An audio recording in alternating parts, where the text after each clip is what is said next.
விஜயனை வந்து இன்டர்வியூல வந்து பேச மாட்டேங்காங்க, மீடியா வந்து ஃபேஸ் பண்ண மாட்டேங்காங்க அப்படின்னு பேசும்போது நேற்று NDTVல இருந்து கூப்பிட்டு வீடியோ எடுக்கும் போது, இன்டர்வியூ எடுக்கும் போது கேமரா வச்சு எடுத்து போட்டிருந்தா நல்லா வைரலாக இருக்கும். நான் 2 மாசம் தான் இருக்கு.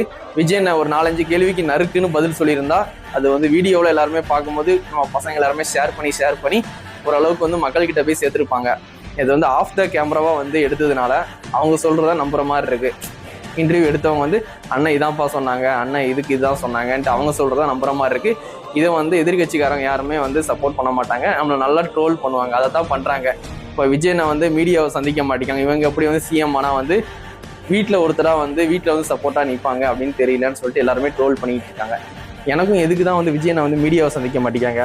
இப்போ LKG படம் எடுத்துக்கோங்க, அதில் வந்து அவன் அரசியலில் வந்து நிற்பான். அப்போ வந்து அந்த ஹீரோயின் வந்து சொல்லுவா, இவன் என்னங்க எனக்கு பிடிச்ச ஸ்வீட் என்னன்னு கேட்டாங்க, நான் கேசரின்னு சொன்னேன், கடைசியில் என்ன தீவிரவாதின்னு சொல்லிட்டாங்க அப்படின்ட்டு அவங்க கொஸ்டின் வந்து அப்படிலாம் மடக்கி கேட்பாங்க. இதை கொஞ்சம் பழகிக்கோ அப்படின்னு சொல்லி இந்த ஹீரோயின் வந்து சொல்லுவா. இவங்களை ஃபேஸ் பண்ண கற்றுக்கோ, அப்போதான் நீ வந்து அரசியல்வாதி ஆக முடியும் அப்படின்ட்டு.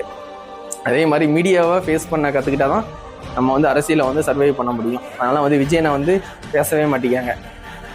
அதனால் வந்து நேற்று வந்து ஆஃப் த கேமராவாக வந்து எடுத்திருக்காங்க. சரிங்களா, NDTV கூட வந்து ஆதவ் அர்ஜுன் ப்ரோ தான் வந்து அவங்க வர செலவு போகிற செலவு, அவங்க வந்துட்டு போகிற செலவு எல்லாமே வந்து ஆதவ் ப்ரோ தான் பார்த்துருக்காராம். NDTV வந்து இன்டர்வியூ எடுத்தது வந்துட்டு போனது எல்லா செலவுமே வந்து ஆதவ் ப்ரோ தான். சரிங்களா, அவங்களாம் வந்து இன்டர்வியூ எடுக்கல, இவங்களாம் வந்து காசு கொடுத்தா இன்டர்வியூ எடுத்துக்காங்கன்னு சொல்லி அதையும் ஒரு டாக்காக வந்து பேசிகிட்டு இருக்காங்க. சரி, அது விஜயனை வந்து என்ன சொன்னாங்க, 33 வருஷம் வந்து எனக்காண்டி வந்து நீங்கள் வந்து சினிமாவில் வந்து நின்ட்டீங்க, இதுக்கப்புறம் வந்து உங்கள் வீட்டில் ஒருத்தராக வந்து நான் நிற்பேன் அப்படின்னு சொல்லியிருக்காங்க.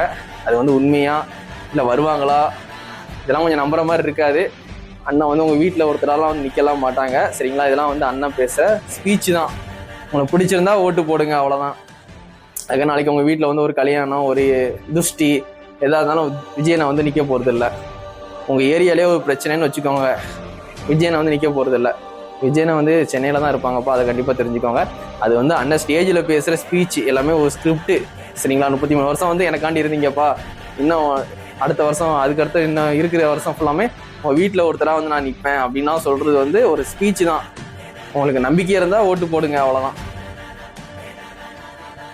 சரி, பார்ப்போம் விஜயனை வந்தால் எப்படி இருக்குன்னு பார்ப்போம். இல்லை சரி, இப்போ தான் அண்ணன் வந்து வீட்டை விட்டே வெளியே வர மாட்டேங்காங்க, மக்கள் பிரச்சனையில் வந்து நிறைய வந்து குரல் கொடுக்க மாட்டேங்காங்க. ஒருவேளை நீங்கள்லாம் ஓட்டு போட்டு விஜயனை வந்து சிஎம் ஆனதுக்கப்புறம் அப்போவாது அண்ணன் வந்து வெளியே வந்து வராங்களா, மீடியா வந்து ஃபேஸ் பண்ணுறாங்களா, மக்களில் ஒருத்தராங்க வந்து நிற்கிறாங்களா அப்படின்னு சொல்லி வெயிட் பண்ணி பார்ப்போம்.